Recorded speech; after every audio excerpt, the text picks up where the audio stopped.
इसी प्रकार से महाराज श्री के श्रीमुख से कथा प्रसंगों का निरंतर आनंद लेने के लिए पूज्य श्री के आधिकारिक YouTube चैनल को जरूर सब्सक्राइब करें और बेल आइकन को दबा दें।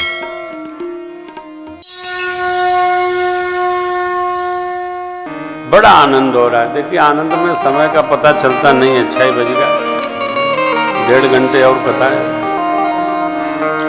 और इतना आनंद श्री अवध में हो। तब का आनंद नहीं है, अब का भी आनंद है। मैंने कल आप लोगों को सूचित किया था, दिल्ली के लोग सर्वाधिकार सुरक्षित मानकर अयोध्या जी पहुंच जाते हैं, फिर परेशान करते का महाराज कमरा नहीं है। कमरे तो बहुत है लेकिन सबकी बुकिंग है। अब कोई आएगा तो किसी को निकाला तो नहीं जाएगा, आश्रम है, और जिसको निकाला जाएगा वो श्लोक बोलता हुआ बाहर जाएगा। हमारे आश्रम में 108 कमरे हैं। अभी हम लोग 100 और बना रहे हैं ठाकुर जी की कृपा से। मांगना किसी से है नहीं, जो ठाकुर जी भेज देते हैं उसी कृपा से चलता है। हमको भी किसी ने कहा कि 1 इंच का 1000 रुपया, 2 इंच का 10,000, ऐसे करके मांग लो। दरिद्र है क्या कि मांग ले? काहे मांग ले? ये सब मांगने वाला कोटा अपने पास नहीं रहता। ठाकुर जी मेरे राम की कृपा से सब, हाँ, भगवान का काम भगवान ही करते हैं। देखो आप, भगवान को छोड़कर रहीमन वेनर मर चुके जे कछु मांगन जाए, उनते पहले वे मुए। अब ये क्यों दूसरे को मारना? नहीं, मेरी आप सबसे प्रार्थना है, जो आनंद त्रेता का था वही आनंद आज भी श्री अवध का रहता है। महीनों बधाई उत्सव चलता है साहब। आनंद तो तब आता है जब श्री रामनवमी के अगले 2 दिन बाद कहीं कथा होती है। तो भाई जी चूंकि अयोध्या जी में रहते हैं तो ये सेवा करते हैं, फिर इनका चेहरा देखने वाला होता है। सरकार अब जाते हैं क्योंकि रहेंगे नहीं तो बजेगा कैसे। लेकिन अयोध्या जी से जितने, यही नहीं, जितने परिकर अयोध्या जी के, आप किसी को कहिए कि रामनवमी महोत्सव छोड़ करके यहां से चलिए, भाई साहब चेहरा दर्शनीय हो जाता है। माई कहां जा रही है? माई कहां जा रही है? तो कुर्सी पे बैठो, लाई है कम, अरे कुर्सी पे बैठो। देखिए, शरीर के साथ छेड़छाड़ न करिए। नीचे वही बैठे जिसका शरीर, ऐसा शरीर, देखिए कितनी बढ़िया समिति ने व्यवस्था कर रखी है। और जो नीचे बैठने लायक है वो भी कृपया कुर्सी पर न बैठे, दर्द शुरू हो जाएगा, ये भी ध्यान रखिए। हाँ, मेरे पीछे लगे भले हैं लेकिन हम इनका उपयोग नहीं करते, क्योंकि काहे दर्द पड़ना पे मतलब का लगे रहते हैं, कभी महाराज थक जाएं। यही नहीं, इधर भी लगा है, ये जो आप देख रहे हैं ना, इसमें हमारे विवेक पांडे ने रचना बनाई। विवेक पांडे जो हमारे एडिटर थे, सरकार कभी कभी आप पांव फैला लिया करें, लेकिन फैलाने की इसमें जगह है, पैर फैलाने की। एक कथाकार ऐसे हैं देश में जिनका जो टेबल व्यासपीठ रहता है उसमें नीचे भी पैर लटक जाता है। आप तो जानते नहीं, हम सब जानते हैं। तो हम लोग ये जो व्यासासन है, इसमें 3 घंटे पार्थिव भार के बैठना है। आपने जो बैठ सके सुकून से वही नीचे बैठे। अब बैठे हैं और दर्द कर रहा है तो क्या कथा सुनेंगे कि दर्द को कराएंगे? कि शरीर के साथ, देखिए, शरीरम आद्यम खलु धर्म साधनम, शरीर जैसे भजन करे वैसे करना चाहिए। कल कोई पैर फैला के बैठा था, आप पैर फैला के बैठिए, दोष नहीं है। जिसको अस्वस्थता है पैर फैला के बैठे, लेट के बैठे, नहीं हंसिए, नहीं, समझिए। शरीर जैसे भी रहे, आप चारपाई पर सो के सुनिए। कथा ये नहीं कहती है कि आप सो के न सुनिए, जाग के सुनिए। कथा में बैठ के सोगे तो शरीर जैसे आपका रहे, कथा सुनने की शर्त है। सीधा बैठो, खपाची लगा के बैठो, करा के नहीं, ठीक नहीं है। जैसे आप स्वस्थ रहें। हमारे वैद्य जी हरिद्वार से आए हैं और कल 12 बजे से पानी के अलावा कुछ नहीं खिलाए हैं। हमारी बहन कंचन बना के गई थी फलाहार, वो भी नहीं खाने दिए। कल कथा के बाद वाली चाय भी नहीं पीने दिए। अभी जाके 12 बजे खिचड़ी खिलाएं, वो 2 कटोरी। क्यों? कायाकल्प चिकित्सा कर रहे थे और हमारे वैद्य जी बड़े अनुभवी हैं, परम श्रद्धेय प्रमोदानंद जी भजानती, और अभी जा रहे थे। हमने कहा आप चलिए, जाइए नहीं, हम आपकी प्रशंसा जरा कर दें क्या क्या किया आपने मेरे साथ। केवल पानी, हर 1 घंटे पर 1 गिलास पानी लाके दवाई लेके बैठ जाते थे। तो अब हम कथा करने आए हैं, अब उसमें था बहुत दुखी है। काहे दुखी हो? तो कथा क्यों बाँच रहे हो? आप समझ लो, भगवान की भक्ति, मेरे इस शब्द को जरा ठीक से पकड़िए, सहज। मेरे रघुनाथ जी क्या कहते हैं? मम दर्शन फल परम अनुपा। क्या ये जीव पावन निज सहज स्वरूपा। प्रभु शबरी अम्बा से कहते हैं, मेरे दर्शन का ये अनुपम फल है, जीव को उसका सहज स्वरूप प्राप्त हो जाता है। सहज स्वरूप क्या है हमारा आपका? अब तो हम ईश्वरांश हैं, जो वो हैं वही हम भी हैं। हम शरीर नहीं है, हम हाथ नहीं है। देखिए, ना हम हाथ हैं ना हाथ हमारा है।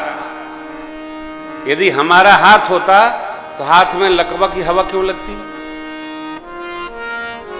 हम आंख नहीं है, आंख भी हमारी नहीं है। क्यों? यदि हमारी आंख होती तो इस आंख की जरूरत क्या पड़ती?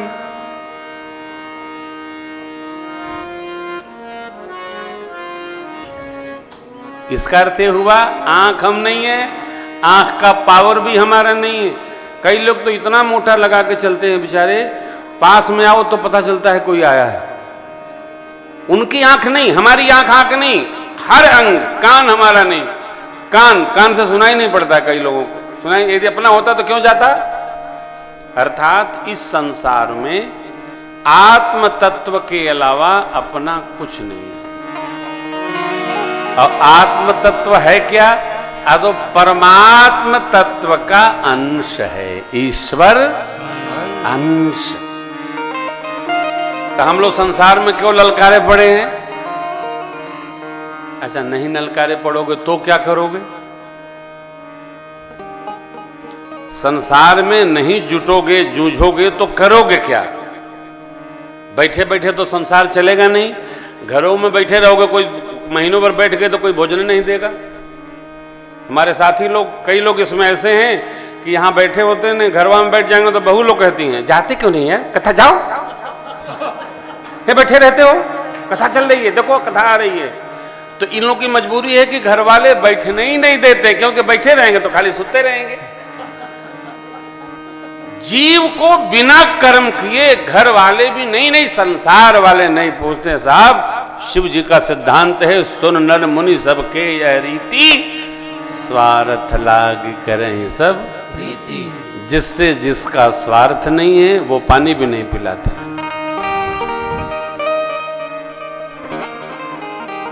तो आप कहेंगे बाबा बहुत कठोर बोलते हो। नहीं, ऐसे सत्य बोल रहे हैं, कठोर थोड़ी है। जिससे जिसका स्वार्थ है, स्वार्थ माने लाभ है, उसी से आदमी प्रेम करता है। कब तक? जब तक स्वार्थ न पूरा हो जाए।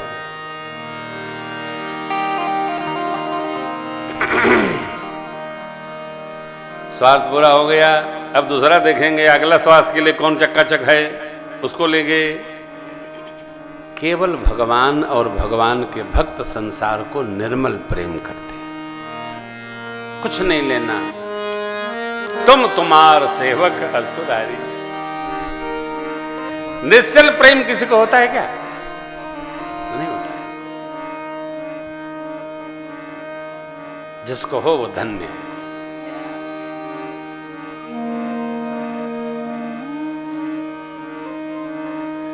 यह जो कथा आपको सुनने को मिल रही है, बहुत योजना बनी। बाबूजी की इच्छा थी, बन नहीं पाई कोविड के संक्रमण काल के कारण, लेकिन मेरे जिस बच्चे ने ये अनुष्ठान यहाँ पर दिया और समिति ने जैसे इसको लिया, हम अपने बच्चे के भी ऋणी हैं और मंदिर समिति गीता भवन के भी ऋणी हैं।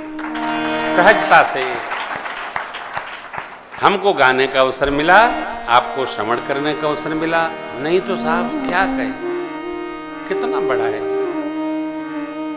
किसी की कृतज्ञता का भार अपने सिर पर स्वीकार करना चाहिए। परमात्मा श्री राम जी के भाव में भगवान हमारे गुरुदेव से परिचय कराते हैं।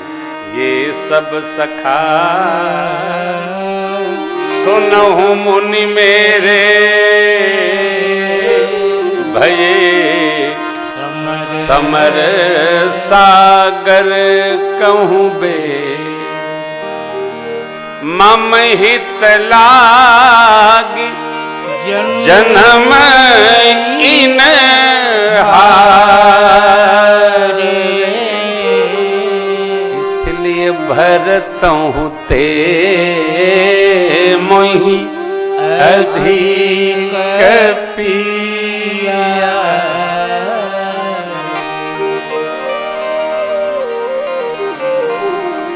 मेरे लिए इन्होंने अपना जन्म खपा दिया। भरत जी को भगवान अतिशय प्रेम करते हैं, कह रहे हैं भरत जी से भी अधिक प्रेम मेरा इन मित्रों में है। ये गीता भवन कीर्ति नगर ये सन्यासी आश्रम नहीं है, इसको गृहस्थी लोग चलाते हैं। सही है ना? हम आप थोड़ा थोड़ा दान पात्र में डालते होंगे और कुछ बड़े जो लोग सेवा देते होंगे। कुल मिला के जो भगत लोग हैं, नवरात्र में चौकियां होती हैं और भी भंडारे के लिए ये सारी रचना जो बनी है, गृहस्थी लोग संचालन करते हैं। मैंने घनश्याम भैया जो बड़े पुजारी जी हैं उनसे पूछा कि क्या देना पड़ेगा गीता भवन। अरे बोले महाराज जी आप आ रहे हैं यही बहुत बड़ी बात है। लेकिन आप आश्चर्य करिएगा, अभी मुंबई में मैं सन्यास आश्रम में कथा करके आया हूं, वहां मैं आश्रम का हाल का किराया दे के आया। सन्यास आश्रम ने किराया लिया और गृहस्थी आश्रम में भोजन भंडारा प्रसादी निवास सब फ्री है। ये है इस समाज की गति आचार्य जी। ये है सन्यासी लोग कथावाचक से किराया वसूलते हैं और गृहस्थी लोग सब अपना लगा करके भजन करते हैं। ये कलयुग का प्रताप है।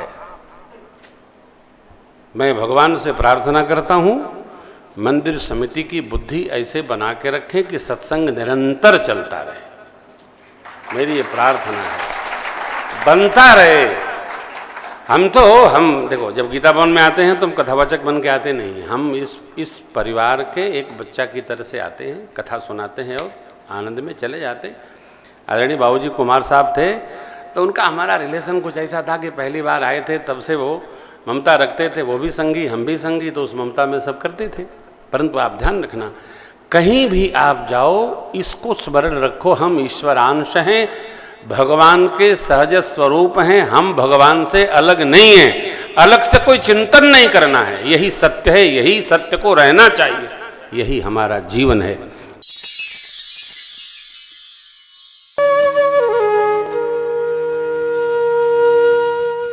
इसी तरह सुनते रहिए, चैनल को सब्सक्राइब करिए, बेल आइकन को दबा दीजिए और पुण्य अर्जन के लिए अपनों में शेयर करिए।